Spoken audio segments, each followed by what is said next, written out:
of the river, and the river is part of me. I'm a part of the river, and the river is part of me. Flowing with gravity, water knows where it needs to be. I'm a part of the river, and the river is flowing free. A story of water at Big Oak Canyon. When rain falls on the land, the natural covering of plants and rocks slows down the water and helps it sink deeply into the soil. When more rain than usual falls on the land, or the natural covering of plants is stripped away, the rain hits the land with full force and starts to carry the small particles away with it. This is called erosion. The land at Big Oak has high capacity for absorbing rain, but during very large rain events, our small creek begins to flow. In degraded areas, various kinds of structures may be built to slow, spread, and sink the water. This allows plants to access water longer into the dry season and helps springs flow longer into the dry season and may even restore ones that have dried up. When the rain hits a hard surface, like a parking lot or a road, it cannot sink in quickly and forms runoff and starts running down the road like it does at our kitchen terrace. And right over here, I tried to make some flow over into the mulch basin there. It could use some touch-up though. And down here, I tried to make some flow off that way under the compost bins, but that could use some touching up too. Got filled in with some sediment there. And it flows into the kitchen where I made this other little basin off to the side just to catch and slow some water. And that overflows into here and just kind of seeps into the ground. Let's see, the other end of the kitchen terrace, some flows off the side, and then a little bit of the rain flows down this little road and goes down to this mulch terrace. And right here I put some little pieces of asphalt to stop some water, stop some erosion from happening. And there's a big puddle that forms right here when it rains a lot, and it overflows over this way and over this way and just seeps into the ground over there. And the road coming down from the kitchen, the runoff just goes along the road here, seeps into the pine duff a little bit, and let's see, way up at the top of the middle road, the water runs down, flows off the side, and then a new part of runoff comes down the road. There's this little dirt section that erodes a little bit and just keeps going down the side of the road. Oh look, the rain laid down some grasses there. And oh look, there's an iris flowering. And then it keeps going down the side of the road. And there's some oak leaves that kind of catch and slow it a little bit.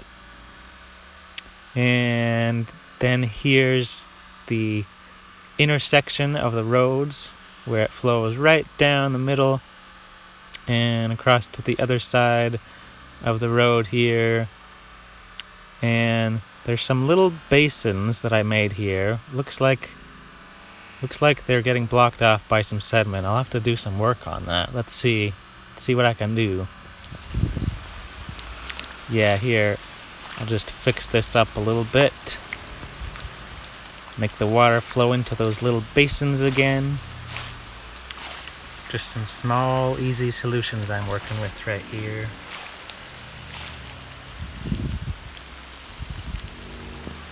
And, yep, there's another one.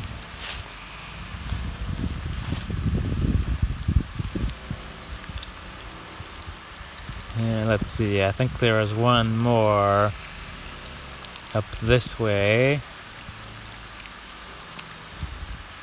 Yeah, I'll just make the water go over there a little bit. Oh yeah, that's better. Now, Let's see how it's working here. Oh, that's great. They're filling up. Oh yeah, and much less water is coming out and flowing down the side of the road. That's great.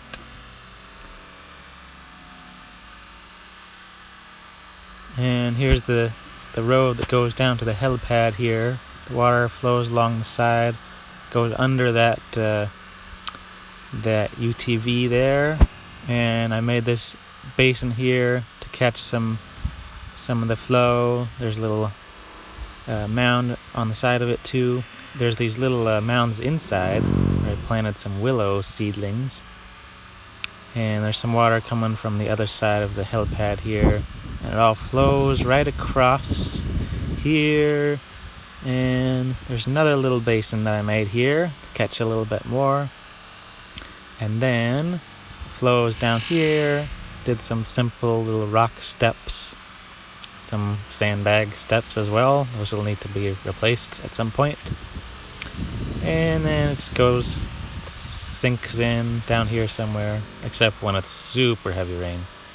And see, the other side of the helipad, there's a little bit of water that flows off here. Here's the little canyon with all the boulders that we put in. It takes a lot of water to get that flow though. The trees make some rain too. Here's a clayey slope, and it's got a little bit of mud falling down, but there's not even any runoff. The main canyon of Big Oak Canyon here is, here's this area where the rain tore through last year. The erosion made it up to this little head cut right up here. Above that it's still flat. Down here, this place used to be all flat. Yeah, the water ran even a little bit over there, and it didn't go through there, but it flowed right straight down here into a hole that goes under the road to these pipes. And this is known as a point of inflection here, or a key point where the slope becomes goes from steep to less steep, and there's a spring, a year-round spring that pokes out right here. There it is, coming down. And the water is kind of not even cold, it's almost warm. And it goes down to those old tanks there. They don't fill up right now though. Here is where Big Oak Canyon meets Silverado Creek.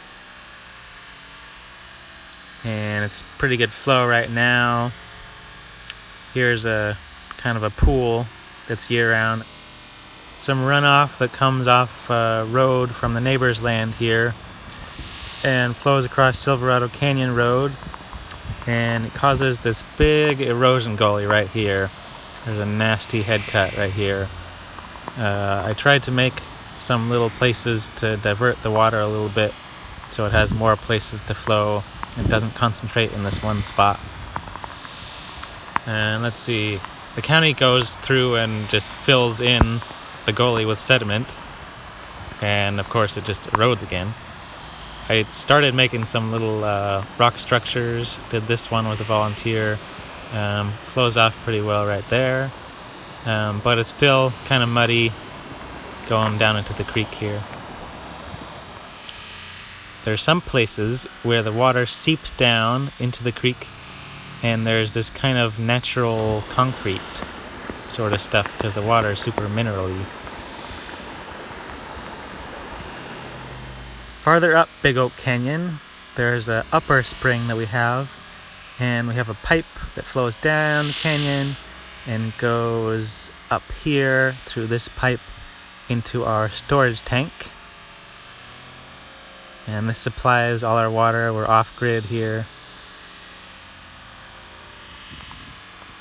And when the tank is overflowing, which is all rainy season, it overflows in a little hole here.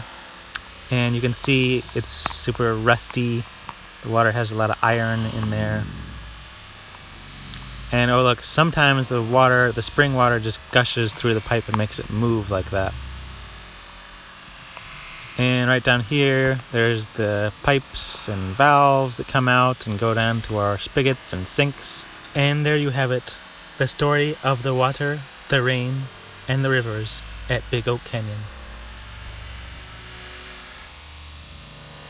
que llueva, el quetzal está en la cueva, los pajaritos cantan, las nubes se levantan, que sí, que no, que caiga un chaparrón, que sí, que no, que caiga un chaparrón.